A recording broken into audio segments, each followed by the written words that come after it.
ça, c'est le logiciel pour installer le cache logis sur la machine. Parce que le cache logis, c'est comme une imprimante.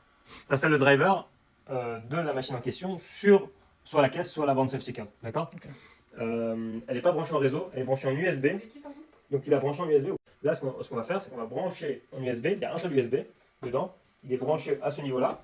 Et puis il y a un câble qui va de là à là. Je pense que derrière, non, c'est caché, tu ne le verras pas. À l'appareil qui va lancer l'encaissement. Ici, on parle d'une borne. Là, c'est un cas spécial. Là, on parle d'une borne où tu pourras commander. Et à la fin, tu pourras faire paiement comptoir, paiement carte bleue ou paiement monnayeur. Il y aura plus que 2 options comme avant, il y en aura 3. D'accord. D'accord? Donc c'est pour ça que je vais te donner une version de ProCaisse spéciale que tu vas mettre un jour dessus. Tu vas enregistrer directement sur le back-office pour pouvoir télécharger la carte et en ligne. Ok. D'accord? Tu vas créer l'espace. Le monnayeur, comme une imprimante, tu vas le brancher à la machine qui va lancer l'encaissement. Et dans notre cas, la machine qui va lancer l'encaissement, c'est pas la caisse maître, c'est là. C'est la borne. Branche là. Quand je dis je le branche là, ça va être important de détecter le port dans lequel je la branche, mais je te montrerai comment.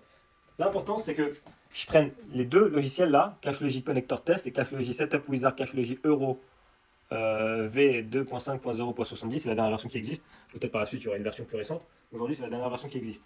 Donc, je la prends avec lui. Coller, tac. Il y a un côté l'installation qui se fait en parallèle, de l'autre côté, l'activation pour avoir la licence du cache logis. Chaque cache logis, il a une seule licence. Donc, il est raccordé, comme, de la même manière que nous, on raccorde un équipement à un restaurant ou une franchise dans Super Admin.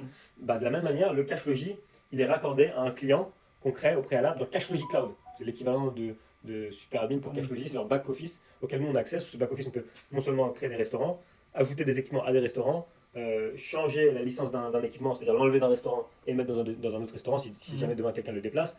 On peut également vérifier tous les logs, l'état du cache logis au moment où on parle, et s'il y a une panne, on voit quelle panne c'est et comment la résoudre. Tout ça, tu le vois sur cache logis, et donc on va le voir dans une deuxième partie. L'installation. Alors l'installation, c'est le cache logis Setup Wizard. Le cache logis Connector Test, il va nous servir après. Donc qu'est-ce que je fais? Je lance, tac, exécuter, ça s'enlève. Alors, il y a une chose qu'il faut faire, il faut que le cache logis soit allumé lorsqu'on lance le cache logis Setup Wizard.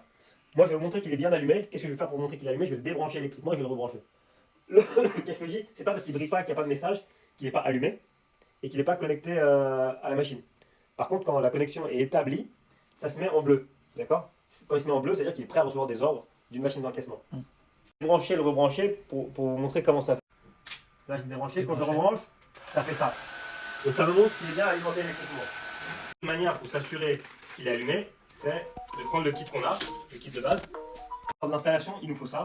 Pourquoi? Parce qu'il y a le numéro de série, il y a un pin, ça c'est pour configurer le cache logis cloud sur le portable de l'utilisateur, le gérant du magasin. On le verra dans un second temps. Il y a le user et le password. Ça c'est important, le user et le password, ça va nous servir après.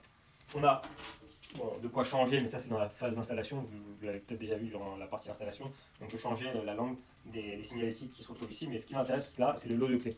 Donc là c'est un lot de clés double, je ne l'ai pas séparé, mais donc on a en gros dans un lot de clés, on a une clé carrée avec un rond bleu, une clé carrée sans le rond bleu, on a une clé ronde avec le rond bleu et une clé ronde sans le rond bleu. Je dirais qu'il est bien sous tension.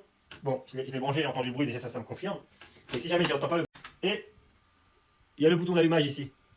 Il y a un bouton d'allumage, tu le vois, j'éteins, j'allume.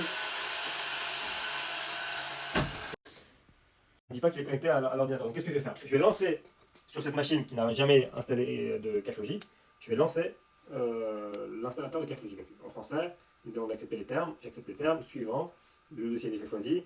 Il me demande de choisir, mais je n'ai rien à choisir normalement, je choisis la version euro, EUR, currency, donc c'est pour la monnaie euro quoi. Tac. Suivant. Ah, là il me demande le mot de passe et l'utilisateur. Le mot de passe et l'utilisateur qui est là. Donc, on va rentrer le mot de passe et l'utilisateur. Clavier tactile. Tac. Alors, utilisateur, c'est le numéro de série. Hein. C'est le même que l'ID utilisateur, c'est le même que le numéro de série. Donc, ici 7044. Ici, je vais mettre le mot de passe. Puis, dans suivant, installer, ça installe. Donc, petite parenthèse, là, le logiciel est installé. Il faut avoir une version de Biborn suffisamment récente qui permet de faire ce qu'on veut faire avec le cache logis. Alors, qu'est-ce qu'on peut faire avec le cache logis? On peut avoir connecté au cache logis, donc on passe la commande sur la caisse et on valide le paiement ou on envoie le paiement depuis la caisse sur le cache logis.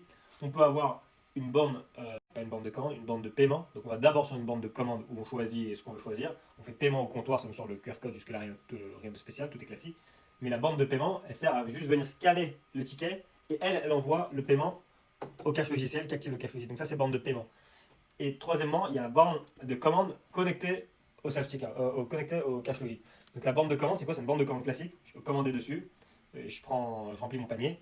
Et quand je vais payer, j'ai plus de choix. J'ai plus carte bleue au comptoir, j'ai carte bleue au comptoir et paiement au cache logis. Et donc, pour continuer, là, l'installation c'est faite, on poursuit. On poursuit. Et on arrive dessus, sur la première page de cache logis config. Sur cache logis config, il y a un petit menu déroulant. Et je peux choisir, bon, normalement des fois je peux en choisir plusieurs, mais là, je choisis port com. Bon port com, je ne sais pas quel est le port com, mais je peux le vérifier ici. Donc je vais vérifier si la machine brille, c'est-à-dire que j'ai trouvé le bon port com.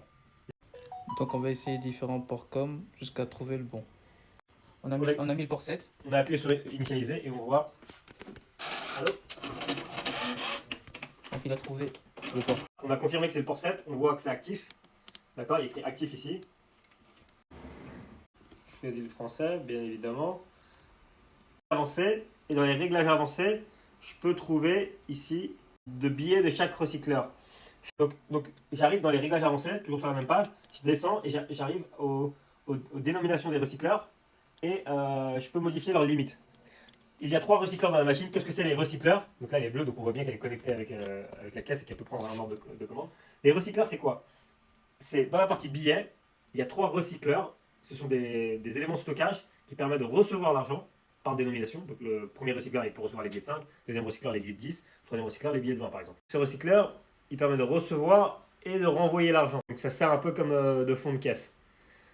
On peut mettre jusqu'à 50 billets. Sauf que la recommandation du revendeur, c'est de le baisser à 45.